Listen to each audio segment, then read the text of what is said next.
नमस्कार दोस्तों, स्वागत है आपका YouTube चैनल हिंदी भाषा कुंज में। दोस्तों, आज जो कविता हम पढ़ने जा रहे हैं उसका शीर्षक है यह सबसे कठिन समय नहीं। इस शीर्षक को देखने के बाद ही हमारे मस्तिष्क में बहुत सारी बातें उभर कर आती हैं। यानी ये शीर्षक जो है हमें आशा देता है, निराशा के बादलों को चीर कर आशा की किरण दिखाता है ये शीर्षक। और अगर आप थोड़ा सा गौर करें और आपने कविता ऐसे पढ़ी भी होगी तो पढ़ते समय जो है आपके मस्तिष्क में बातें आएंगी और एक चैप्टर जो आपने पढ़ा है इसके पहले उसकी स्मृति आएगी। यानी इसके पूर्व का जो चैप्टर है जिसका शीर्षक है क्या निराश हुआ जाए, हजारी प्रसाद द्विवेदी का, तो उस पाठ से इस पाठ का बहुत ही गहरा संबंध है। एक तरह से हम देखें तो उस निबंध का ही एक्सटेंशन है ये कविता, उस निबंध को ही एक दूसरे आयाम में खोलती है ये कविता। उसी तरह के मानवीय मूल्य, उसी तरह की बातें जो हैं इस कविता में भी हैं। तो क्या निराश हुआ जाए कविता जो है वो बार बार हमारे भीतर इस आशा को जगाती है कि हमें जीवन की परिस्थितियां जो आमतौर पर हम देखते हैं जिस रूप में, हमें बहुत बुरी दिखाई देती हैं।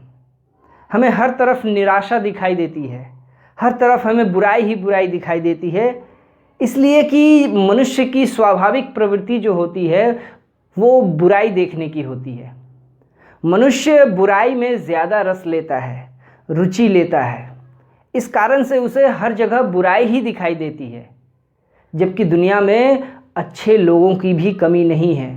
बहुत से अच्छे लोग हैं जो अकारण दूसरों की सहायता करते हैं। इसीलिए हजारी प्रसाद द्विवेदी कहते हैं कि हमें निराश नहीं होना है। अब इसी बात को यहाँ ये कविता जो है एक दूसरे आयाम में ले जाती है और उसको कुछ और उदाहरणों के द्वारा स्पष्ट करती हैं। इस कविता में बेसिकली हमें कई उदाहरण देखने को मिलते हैं, कई सारे उदाहरण होते हैं। यहाँ उदाहरण दिए गए हैं, उन उदाहरणों के माध्यम से ये बताया गया है कि ये जो समय चल रहा है हमारा, ये सबसे कठिन समय नहीं है। सबसे मुश्किल दौर, सबसे मुश्किल समय, जब भी हमें ऐसा लगे कि हमारे जीवन में ये बहुत ही बुरा समय चल रहा है, इससे बुरा तो कुछ होता ही नहीं है, क्या होगा इससे बुरा, उस वक्त ये कविता जो है हमारे मन में आशा जगाएगी, इस बात की उम्मीद पैदा करेगी कि नहीं, ये सबसे बुरा समय नहीं है। और क्यों नहीं है इसको जानेंगे हम इस कविता के मार्फत। तो दोस्तों, इस कविता में मूलतः यही बतलाया गया है कि ये हमारा जो जीवन है, जीवन के पूरे चक्र में बहुत सारी ऐसी बातें होती हैं, बहुत सारी ऐसी स्थितियां उत्पन्न हो जाती हैं कि हमें लगने लगता है कि ये हमारी ज़िंदगी का सबसे बुरा समय है, सबसे कठिन समय है ये। तो उन स्थितियों से हम किस तरह से अपने को बाहर निकालें, इसकी प्रेरणा हमें ये कविता देती है। तो आइए हम इस कविता का आनंद लें। मैं व्याख्या प्रस्तुत करने की कोशिश कर रहा हूँ। तो शीर्षक बिल्कुल स्पष्ट है। जया जादवानी जी कहती हैं कि ये समय जो है सबसे कठिन समय नहीं है। तो सबसे कठिन समय क्या हो सकता है? सबसे कठिन समयों की व्याख्या इन पंक्तियों में दी हुई है। कब हमारे लिए वो समय सबसे कठिन समय होगा, वो कौन सा दौर होगा, वो कौन सी स्थितियां होंगी, वो कौन सा समय होगा, कालखंड होगा जिसमें हमारा सबसे कठिन समय उपस्थित होगा, तो उसके बारे में बताती है हमें। तो चलिए शुरू करते हैं कविता। तो पहली पंक्ति कह रही है, नहीं, यह सबसे कठिन समय नहीं। और बार बार देखिएगा, अभी भी ये जो शब्द हैं बार बार इनका प्रयोग देखेंगे आप, अभी भी, अभी भी, अभी भी, अभी भी, अभी भी। तो ये अभी भी जो है, अभी ये बार बार आ रहे हैं, ये शब्द बार बार आ रहा है। और इस शब्द के बार बार आने का एक बहुत ही महत्वपूर्ण उद्देश्य है। लेखिका इस बात पर बहुत ही ज़्यादा बल देना चाहती है कि ये जो समय है ये कठिन नहीं है। इसके लिए वो बार बार इस बात पर बल देती है कि अभी भी कुछ बातें हैं, ये स्थिति है, वो स्थिति है, इसलिए सबसे कठिन समय नहीं है ये। अगर ये स्थिति न हो, वो स्थितियां न हो जिनके बारे में इस कविता में बताया गया है, तब वो हमारे लिए सबसे कठिन समय होगा। That would be the hardest time for us. तो अब हम इस कविता को लाइन बाय लाइन हम देखते हैं, समझने की कोशिश करते हैं। नहीं, यह सबसे कठिन समय नहीं, अभी भी दबा है चिड़िया की चोंच में तिनका, और वह उड़ने की तैयारी में है। तो चिड़िया की चोंच में तिनका दबा है, चिड़िया की चोंच में दबा तिनका और वह उड़ने की तैयारी में है। ये बात कुछ संकेत करती है। आमतौर पर क्या है, हम देखते हैं सामान्य रूप में ऐसे भी चिड़िया को देखते हैं मुंह में तिनका दबाए हुए होती है। आप जानते हैं क्या होता है उससे? बिल्कुल, चिड़िया अपना घोंसला बनाती है। तो चिड़िया अपना घोंसला कब बनाती है? चिड़िया को रहने के लिए घर नहीं चाहिए। घोंसला चिड़िया तभी बनाती है जब वो अंडे देने वाली होती है। उसे एहसास हो जाता है कि मैं अब अंडों को जन्म दूंगी, उसमें से मेरे बच्चे निकलेंगे। तो अंडे रहेंगे कहाँ? उसके लिए एक निश्चित जगह चाहिए, एक सुरक्षित जगह चाहिए जहाँ और दूसरे खतरों से उसे बचाया जा सके। तो इसलिए वो घोंसला बनाती है। तो ये चिड़िया का घोंसला बनाना, अपने बच्चे की सुरक्षा का ख्याल रखना एक माता के द्वारा, ये बात जब तक रहेगी तब तक ये सबसे कठिन समय नहीं हो सकता। जिस दिन ऐसा होगा कि माताएं अपने बच्चों के भले के लिए, सुरक्षा के बारे में सोचना बंद कर दें, उनके लिए कोशिशें करना बंद कर दें, वो समय हमारे लिए सबसे बुरा समय होगा। अभी भी माताएं अपने बच्चों को बहुत प्यार करती हैं, उसकी सुरक्षा के बारे में बहुत ही वो कॉन्शियस हैं। एक अभी हाल फिलहाल से कुछ दिनों से जो है आपके चैनल यूट्यूब जो है, यूट्यूब पर या फिर और भी कोई सोशल मीडिया प्लेटफॉर्म आप ओपन करें तो एक एडवर्टीज़मेंट बार बार आ रहा होगा फसी मदर का।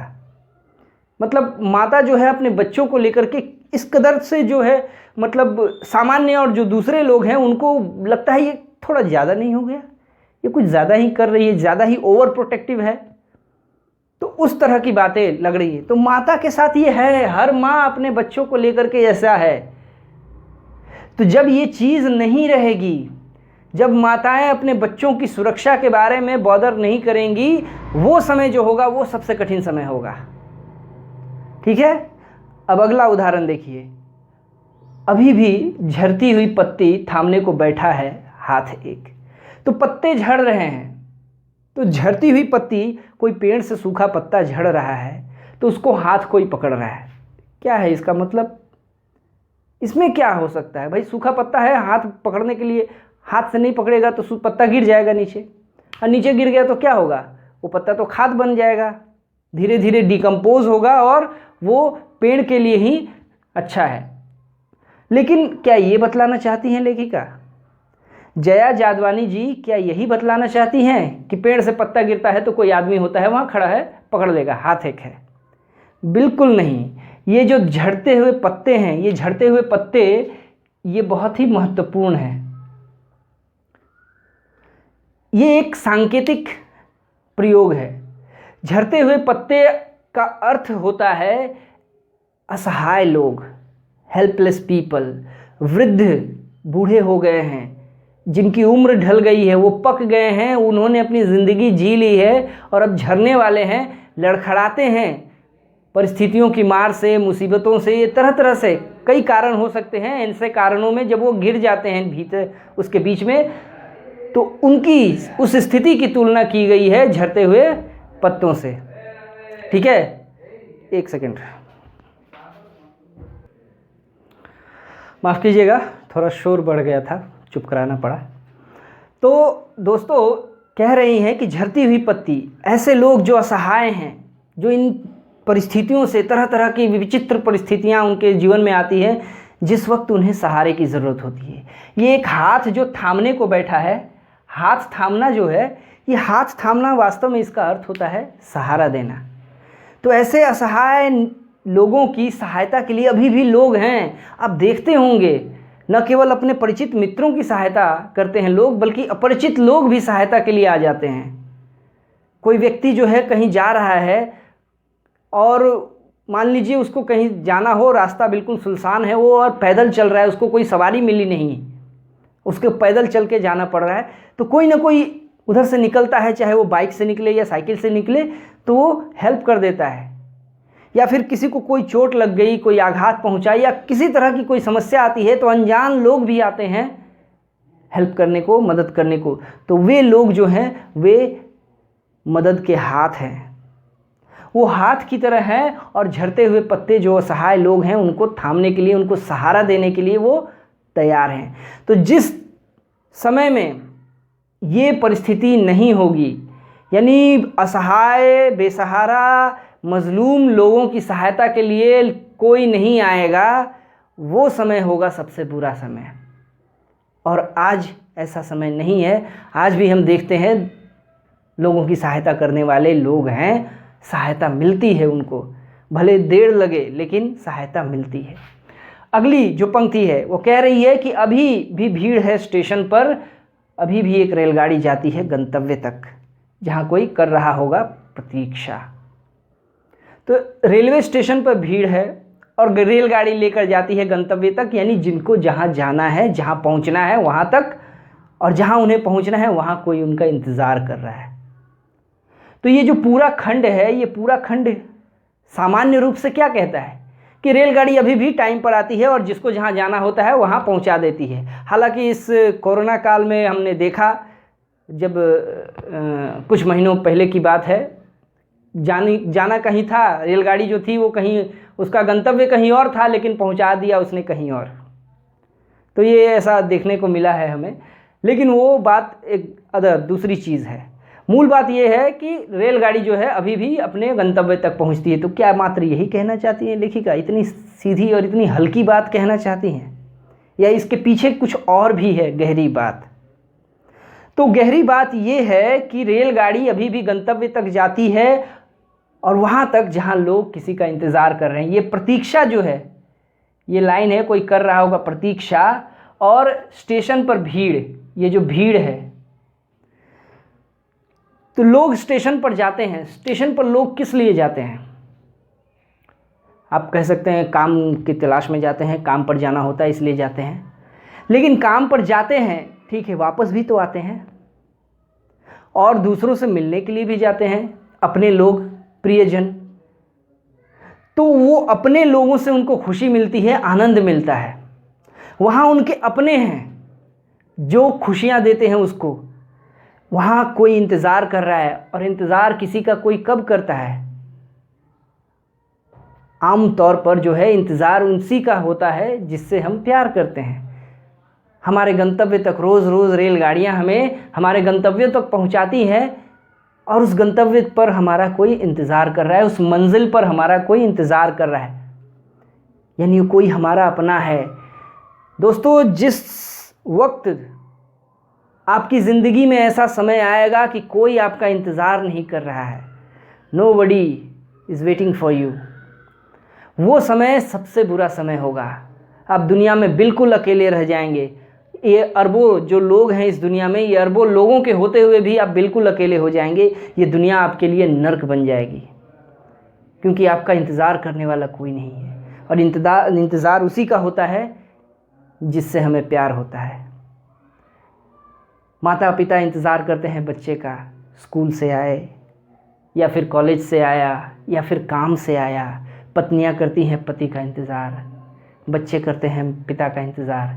इसी तरह से कई इंतज़ार हैं एक साथ, और ये इंतज़ार सारे प्रेम संबंधों को बतलाता है। तो जब दुनिया में प्रेम समाप्त हो जाएगा, लोगों के प्रति दिल से जो बहुत ही उत्सुकता से प्रतीक्षा होती है, वो प्रतीक्षा समाप्त हो जाएगी। कोई अपना ऐसा नहीं होगा जो इंतज़ार कर रहा हो, तो वो समय सबसे बुरा समय होगा। अगला देखते हैं हम। वीडियो थोड़ा लंबा हो जा रहा है, लेकिन चूँकि ये कविता इस तरह से है, मानवीय मूल्यों के बहुत सारे पक्षों को खोल रही है, इसलिए इसको पूरा डिटेल में समझना बहुत ज़रूरी है। क्योंकि आमतौर पर जो है आपको इसका पढ़ने के बाद जो है सामान्य रूप में अगर शब्दों के अर्थ सिर्फ जान लेते हैं तो कविता कुछ भी पल्ले नहीं पड़ेगी। और ये जो है विशेषता है समकालीन कविता की। क्योंकि सब शब्दों के मायने जानने से कविता हम नहीं समझ सकते। पहले की कविताओं में अधिकांश कविताएं ऐसी होती थीं कि शब्दार्थ जान लेने से अर्थ लगभग स्पष्ट हो जाता था। तो आइए आगे देखते हैं। तो कह रहे हैं जया जादवानी जी कि अभी भी कहता है कोई किसी को, जल्दी आ जाओ कि अब सूरज डूबने का वक्त हो गया है। तो कोई बोल रहा है सूरज डूबने का, शाम हो रही है, अब घर वापस आ जाओ। घर पर इंतज़ार कर रहा है कोई। घर बनता है प्यार से, और प्यार होता है तो लोग इंतज़ार भी करते हैं। जिस घर में प्यार नहीं होगा, वहाँ इंतज़ार नहीं होगा आपका, उस घर में आप नहीं जा सकते। जब घर में आपका इंतज़ार होना बंद हो जाएगा तो वो घर आपके लिए घर नहीं रह जाएगा, उस घर में आपका दम घुटेगा। तो घर में एक इंतज़ार करने वाला है, जो कह रहा है, कोई ऐसा व्यक्ति है जो बेसब्री से इंतज़ार कर रहा है आपका। वो बेसब्री, वो बेचैनी, वो जब नहीं होगी आपके लिए किसी के दिल में, वो वक्त आपके लिए सबसे बुरा होगा। जब आपके लिए कोई बेचैन नहीं होगा आपको देखने के लिए, आप कहीं हैं, गए हुए हैं और वहाँ से वापस आना है आपको, उस आने के बीच का जो फासला है, उस समय अगर कोई बेचैन नहीं हो रहा है आपके लिए, कोई भी नहीं हो रहा है, कहीं भी नहीं है कोई, वो समय सबसे बुरा समय है, सबसे कठिन समय है। लेकिन नहीं है ऐसा अभी। आज भी हमारे जो हैं अपने, वो हमारा इंतज़ार करते हैं, जो हमसे प्यार करते हैं, चाहे वो माँ हो, पिता हो या पत्नी हो, तो वे इंतज़ार करते हैं।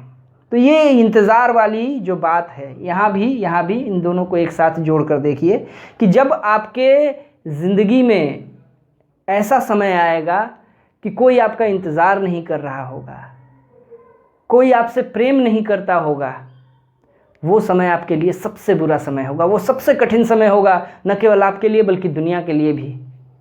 अगर दुनिया में ऐसा हो कि कोई किसी का इंतज़ार नहीं कर रहा है, किसी के भीतर आपसे तुरंत मिलने की बेचैनी नहीं है, तो वो सबसे कठिन समय होता है। लेकिन थैंक गॉड ऐसा समय नहीं है ये। आइए अब अगले बंद की ओर चलते हैं।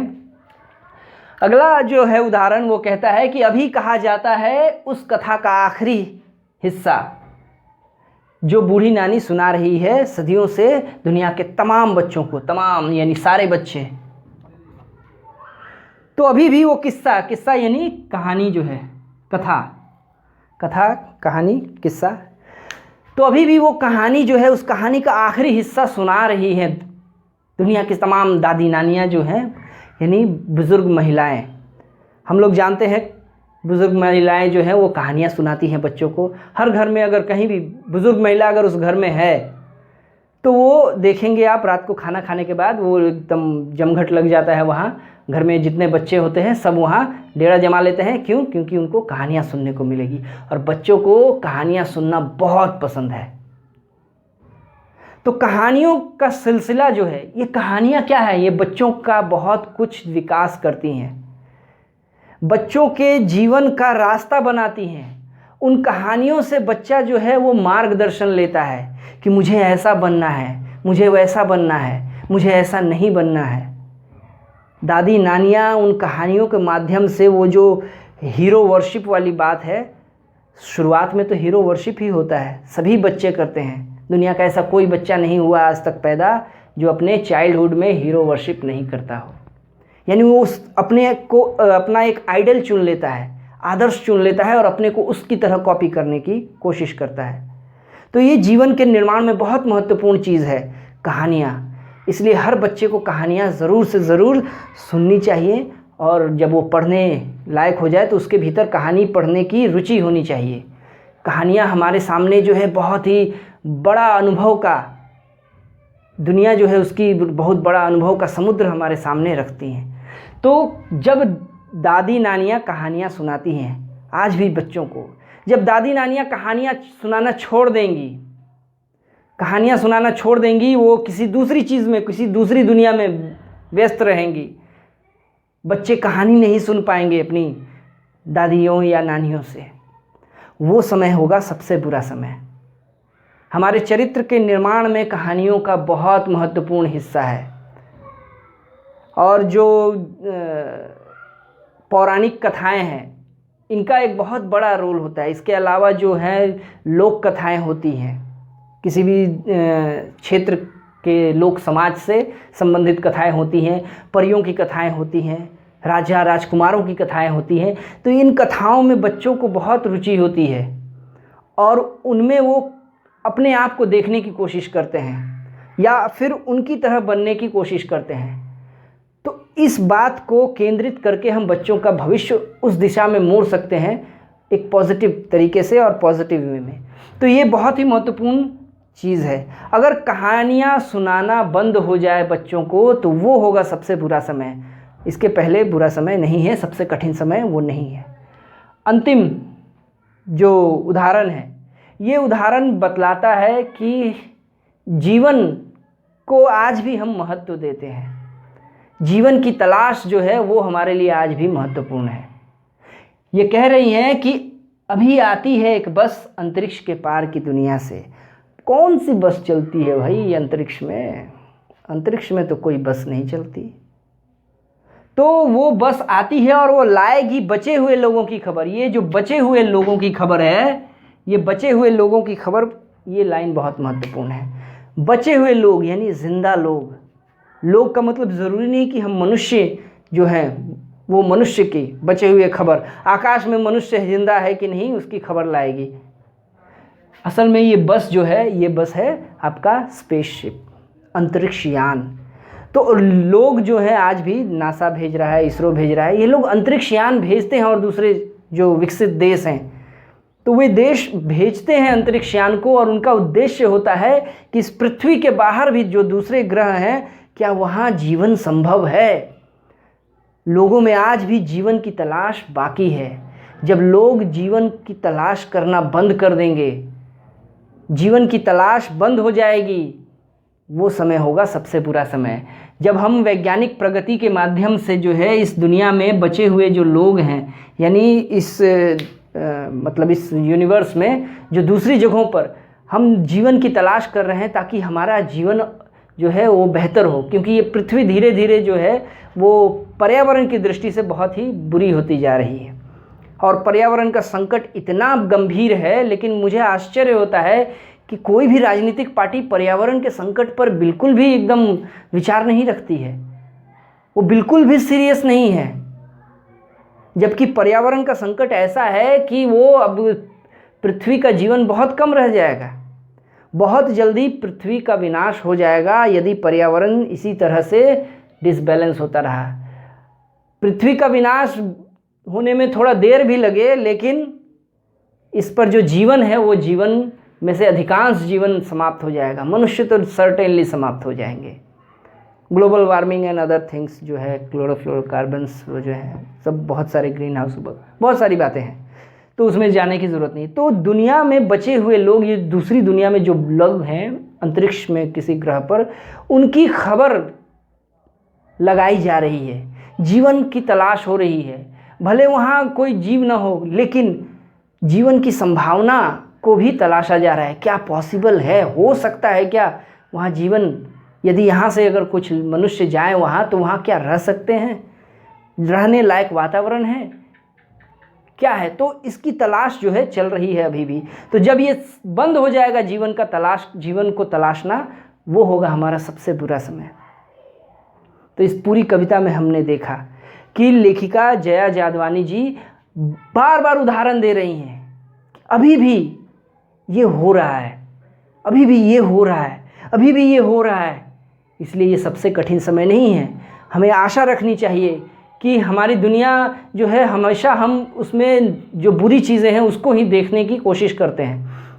अच्छी चीज़ों पर हमारा उतना इंटरेस्ट नहीं होता है, बुरी चीज़ों में बहुत मज़ा लेते हैं, बहुत आनंद लेते हैं। इसलिए चारों तरफ हमें बुराई ही बुराई दिखाई देता है, और अच्छी चीज़ें जो हैं उसको हम देखते हैं, चलो ये ठीक है, हो गया, उसको इस तरह से इग्नोर कर देते हैं, उसको उतना नोटिस नहीं करते, उतना फोकस नहीं करते हैं। जिस तरह बुराई को हम स्प्रेड करते हैं, फैलाते हैं, अच्छाई को नहीं फैलाते हैं।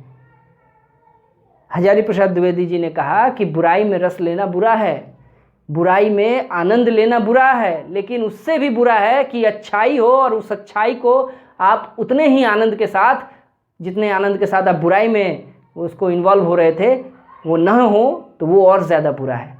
यानी अच्छाई को भी फैलाइए, बुराई को हम फैला रहे हैं, जाने अनजाने हम फैला रहे हैं, उसी तरह अच्छाई को भी अगर हम जान कर फैलाएं तो दुनिया में हमें अच्छाई दिखाई देगी ज़्यादा से ज़्यादा। हालांकि अच्छाइयाँ हैं, बहुत सारे लोग हैं जो ईमानदारी से काम करते हैं, जो लोगों का उपकार करते हैं, सहानुभूति रखते हैं, लोगों के कल्याण के लिए अपनी जान तक दे देते हैं। ऐसे लोगों की कमी नहीं है। तो इस कविता की व्याख्या मैंने प्रस्तुत की, आशा करता हूँ आपको पसंद आई होगी। तो इजाज़त दे दीजिए, धन्यवाद।